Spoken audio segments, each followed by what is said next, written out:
The stone was nothing. A flat gray thing, smaller than my thumbnail, worn round on a riverbed I would never see again. I had carried it in my shirt pocket for 40 years against the breastbone, where it took the heat off my body and gave none back to the cold. That is the only part of this worth remembering. Everything else I did with my hands. The stone I did with my chest. I was old when they assigned me to the bright ward, and I had been a soldier before I was old, and a fixer of broken things in the long stretch between. On the settlement, they did not waste a man like me on anything that mattered. I changed the filters in the light wells. I scraped the salt bloom off the window tracks. I walked the long hall before the keepers woke and made sure the daylight came through clean, because the daylight was the only medicine they trusted, and a smear on the glass was, to them, a flaw in the treatment. I should explain the hall because you have not seen anything like it, and neither had I until I was sent there. It ran the length of the settlement's south face, 200 paces of pale floor under a ceiling of glass wells that drank the sun and poured it down in soft, even columns. There were no shadows in that place by design. The keepers had built it so that nothing could hide, not dust, not grief, not a man with a stone in his pocket. The light came down on the cots in clean sheets, and on the survivors lying in them, and on the keepers moving between, and on me with my rag and my bucket, and it made all of us equally visible and equally small. The keepers were a careful people.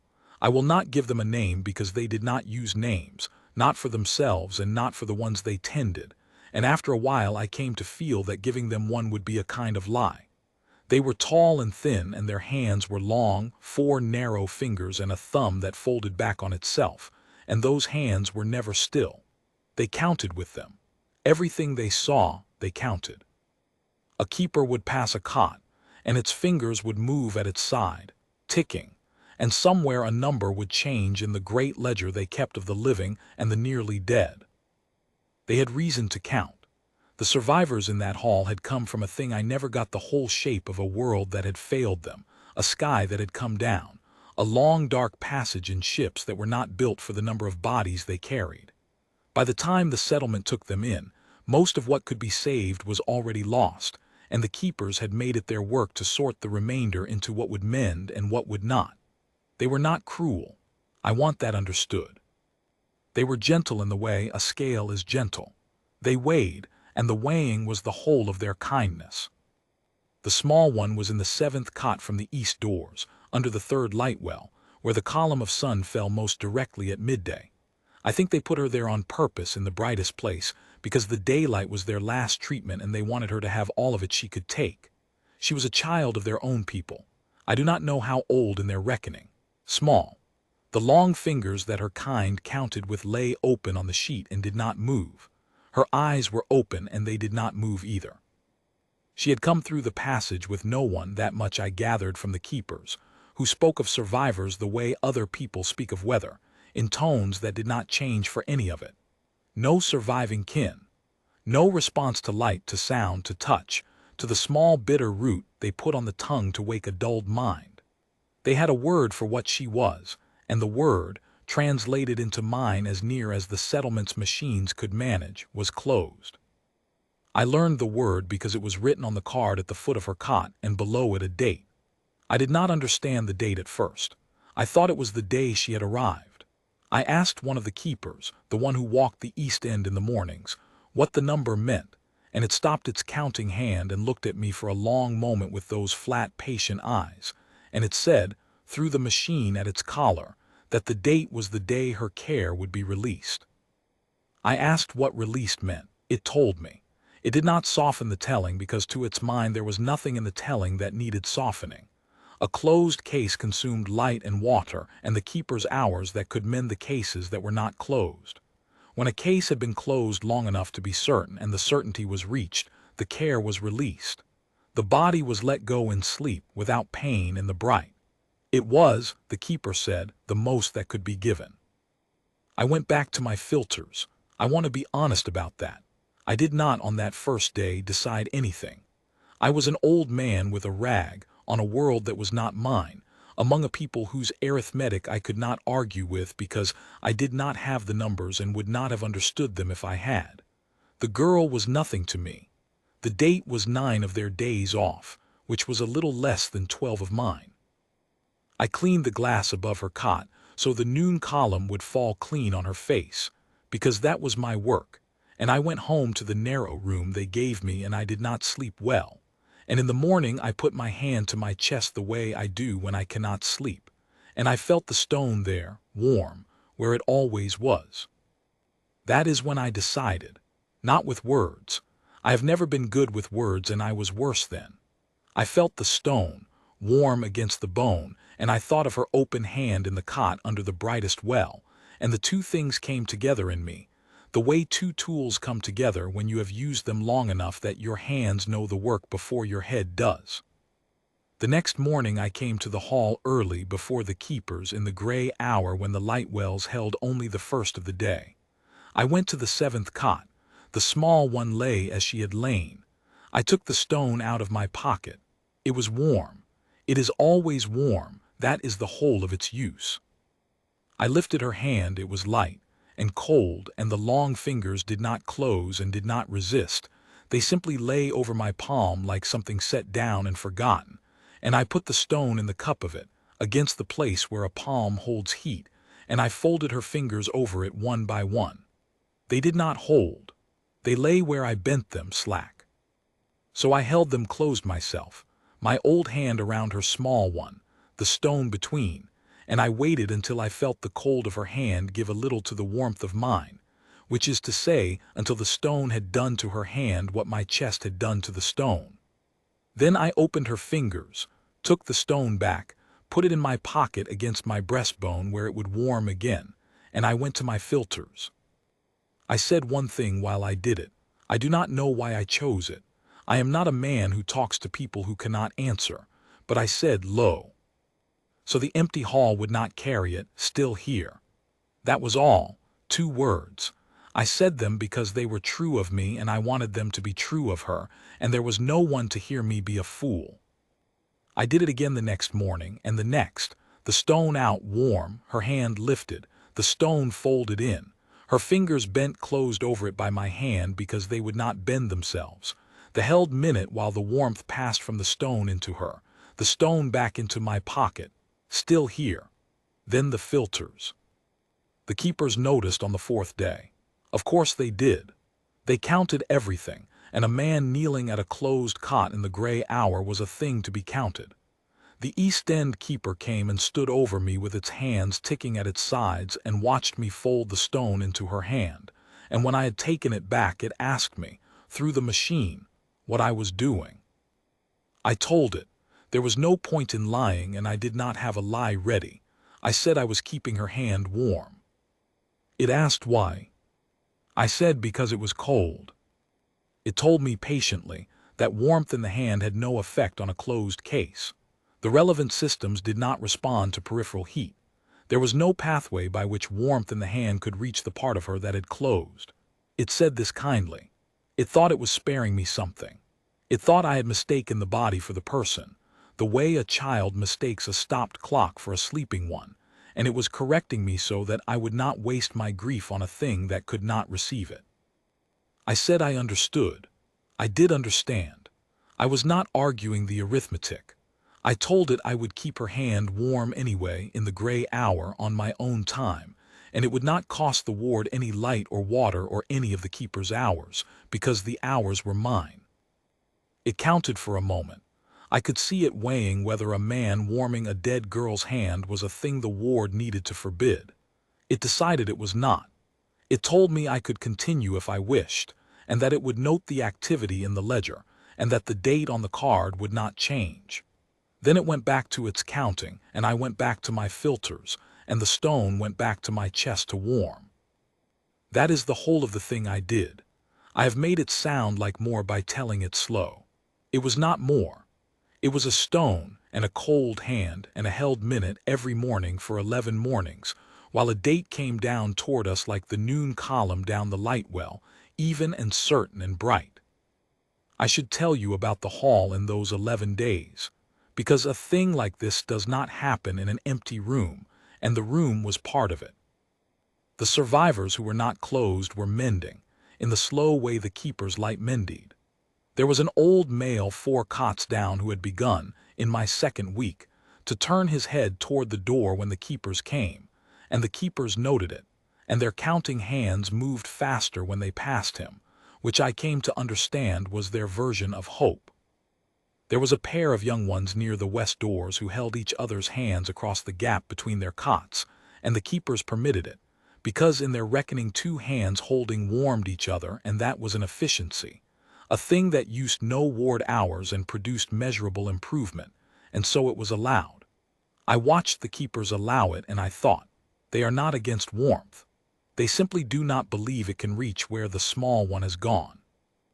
And there was the small one, in the 7th cot, in the brightest light, mending nothing, her open eyes full of the noon column and registering none of it, her open hand cold until I came at gray hour and made it less cold for 1 minute, and then let it go cold again. I will not pretend those 11 mornings were the same. They were not, though nothing I could measure changed. The first 3 I knelt and folded the stone in and felt nothing but the slow give of cold flesh to warm stone, which is a physical thing and means nothing. The keepers were right about that. On the 4th and 5th I caught myself looking at her face after, the way you look at a face when you have just told it something. There was nothing in the face. The eyes held the light. On the 6th I stopped looking at her face, because looking for a thing that is not there is its own kind of harm. And an old soldier knows better than to keep checking a wound to see if it has stopped bleeding when he can feel that it has not. On the 7th morning the East End keeper was there again, not to forbid me, only to count. It watched the whole of it, the stone, the lifting, the folding, the held minute, the taking back. When I had finished it asked me a question it had not asked before. It asked why the same stone. It had observed, it said, that I used a single object, warmed against my own thorax, rather than any of the several thermal sources available in the ward that could deliver heat more efficiently and at a controlled temperature. It wanted to know the function of the stone specifically. I did not have an answer that would fit in its machine. I told it the truth anyway and let the machine make of it what it could. I said the stone was warm because it had been against me. I said a controlled heat source was warm because it had a current run through it. I said those were not the same warmth and a hand could tell the difference. I did not say that I believed her hand could tell the difference, because I did not believe it. I only believed that if there was any chance at all that something in her could tell the difference, then the difference had to be there to be told. The keeper counted for a long time over that. Then it said a thing I did not expect. It said that there was no instrument in the ward that could measure the difference I described. It said this not as a refutation, but as a fact it found troubling, the way a careful man is troubled by a discrepancy he cannot resolve. A people who counted everything had come up against a warmth they had no number for, and it had been brought to them by an old human with a rag, and they did not know where in the ledger to put it. The keeper went away still ticking, slower than before. The date came down. On the morning before, the East End keeper told me plainly that the release would be at the noon column, when the light fell most directly on the 7th cot, because that was the brightest minute of the small one's day, and the keepers gave their closed cases the brightest minute they had. It told me I could be present if I wished. It said this as a courtesy.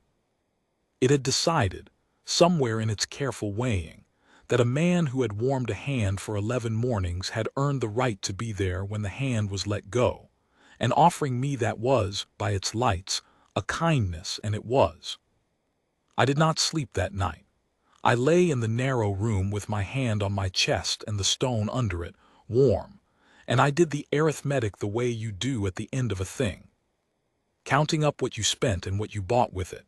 And the answer was that I had spent 11 cold minutes a morning and bought nothing, and that a girl who was not mine and not my kind and not, by the only reckoning anyone could make, even still a person, would be let go at noon while I stood in the bright and watched, having done the most I could do, which was a stone.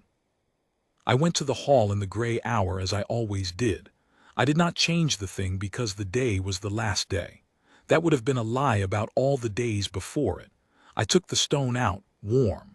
I lifted her hand. Cold, light, slack, the long fingers lying open over my palm the way they had lain open every morning, set down and forgotten. I put the stone in the cup of the hand.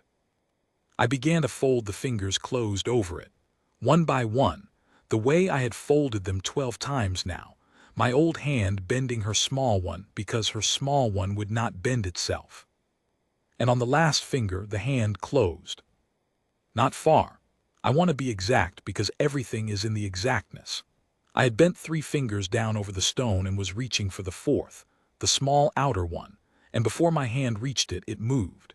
It drew in toward the palm of its own account, slow, the way a thing moves that has not moved in a long time and is not sure it is allowed, and it closed over the stone, and the whole hand closed, and I felt it close around my finger where my finger lay among hers, and it held. I did not move. I have been in places where a wrong movement was the last movement, and my body remembered how to be still before my mind caught up to what it was being still for. I knelt there in the gray hour with a small cold hand closing slowly warm around a stone and around my finger, and I did not breathe loud, and I did not call out, and I did not look at her face, because the last thing I would do is teach the keeper's arithmetic right by checking the wound. The hand held the stone. It held my finger.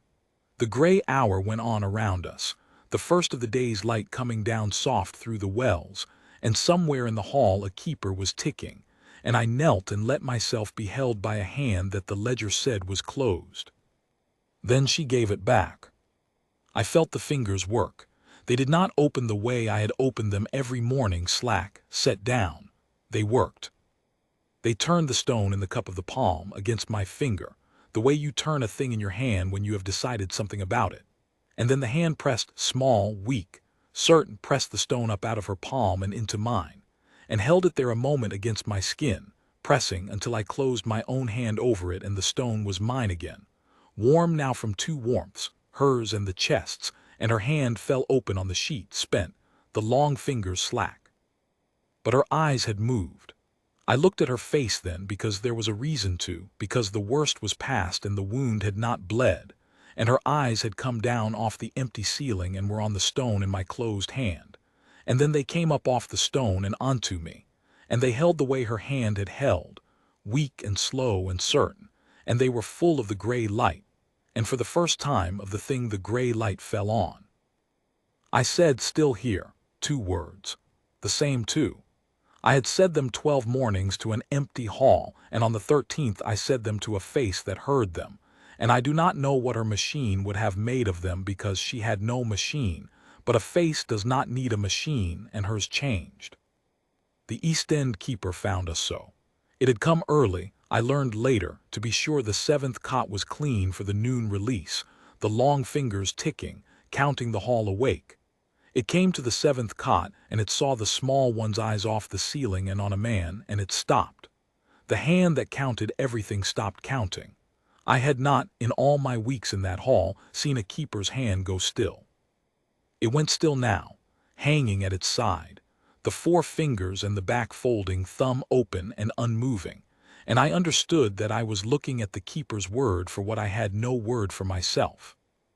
It did not speak for a long time. When it spoke, the machine at its collar made the words flat as it made all words flat, but the keeper had to begin twice. It asked me, and this is the thing I carried away from that world, this is the whole of it, it asked me what I had done.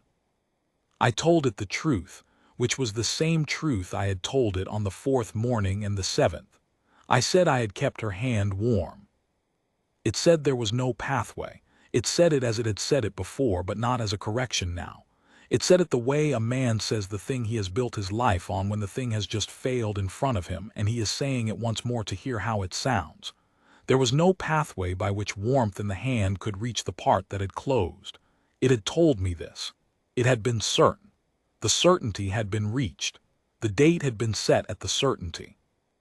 And here was the small one's eyes off the ceiling, and here was a stone passed hand to hand, and the ledger had no line for any of it. I did not gloat. There was nothing to gloat over. I was an old man who had been right about one thing in a long life of being wrong, and the one thing was not even a thing I had known. It was a thing I had hoped, and you do not gloat over a hope that has come in. I told the keeper plainly that I did not understand the pathways either. I told it I had thought, the way it had thought, that the warmth could not reach. I told it I had only believed that if there was any chance at all that it could, the warmth had to be there for the chance to use. I said a controlled heat source could not be there in the way a stone off a man's chest could be there, because the stone knew nothing of efficiency and asked nothing back and came every morning for no reason the ledger could hold. And maybe, I said this slow, because I was finding it as I said it, maybe what had reached her was not the warmth at all. Maybe it was the every morning. Maybe a creature that had closed because everything it knew had been let go could be reached, if it could be reached at all, only by a thing that would not let go, and would not let go, and would not let go, for no reason in the cold gray hour, with no proof it was working and no instrument to show it and no end date of its own. The keeper counted that. I watched it try. The fingers came up off the still and began slow to tick and then stopped, because there was no number to count toward. It was, I think, the first thing in a long, careful life that it could not put in the ledger, and it stood in the gray hour with its arithmetic open in its hands and the small one's eyes on me, and it did the thing I had not seen a keeper do and did not see one do again. It knelt. It folded its long body down to the level of the seventh cot, slow, the way her hand had moved. A thing doing a thing it was not sure it was allowed, and it looked at the small one's face from where I knelt, from a man's height, from the height the warmth had come from, and it stayed there a while in the light without counting anything at all. They did not release her at the noon column. I do not need to tell you that. You know it. The East End keeper changed the card itself, with its own ticking hand, and where it had said closed it wrote their word for a case that has begun, against all weighing to mend, and where it had said the date it wrote nothing, because there was no longer a date, because you do not set an end on a thing that has just shown it can begin. I went back to my filters. I want to be honest about that too. I did not become anything in that hall. I did not save a world or break a people's arithmetic or carry a child out into a new life on my shoulder. I was an old fixer of broken things, and I cleaned the glass above the seventh cot so the noon column would fall clean on a face that now, sometimes, turned a little toward the door when I came in the gray hour. The mending was slow. It was the keeper's kind of slow, the light's kind, the kind you cannot see from one morning to the next, only from one season to another. Some mornings her hand closed over the stone and gave it back, and some mornings it lay slack and I folded it closed myself, and the slack mornings did not undo the others, because that is not how it works. A hand that has closed once is a hand that can close, whatever it does the next day. The keepers changed too in their careful way. They did not stop counting. It is what they are. But the East End keeper began to come to the seventh cot in the gray hour, on its own time, the way I came, and stand a while in the first light without ticking. And the young keepers it trained came after it, and stood, and I do not think they knew what they were standing for any more than I had known what I was kneeling for. But they came, and a thing that is done for no reason the ledger can hold, done every morning, becomes after a while a thing the ward does. And then it is in the ledger after all, in a line they had to make for it. And I have wondered since what number they put beside a man and a stone and a held minute. And I think the honest answer is that they left the number blank and let the blank stand, which from a people who counted everything was the largest thing they could have given.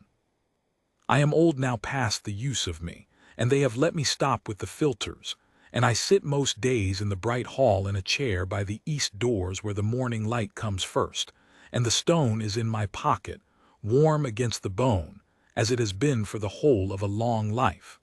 The small one is not small now. She is grown in their reckoning, and she keeps the hall. She is one of the long-fingered keepers, though she keeps it her own way, and her way is the gray hour and the held minute, and a warmth that no instrument in the ward can measure and that the ledger has a blank line for. She comes to my chair in the first light. She does not count. She takes my old hand in her long one, and she has a stone of her own now, smooth and gray, warmed against whatever a keeper warms a thing against, and she puts it in the cup of my palm and folds my fingers closed over it one by one, because my fingers do not bend so well anymore and will not bend themselves, and she holds them closed, her hand around mine, the stone between, until the cold of my old hand gives a little to the warmth of hers. And she says it. She learned it from me in the gray hour before she had a machine or a word for it, and she has carried it the way I carried the stone, and her machine flattens it the way it flattens everything. But a thing said in the first light by a hand that would not let go does not need a machine to carry the whole of it across. Still here, she says. And I am, for a while yet, long enough for the morning. That was always all the stone was for.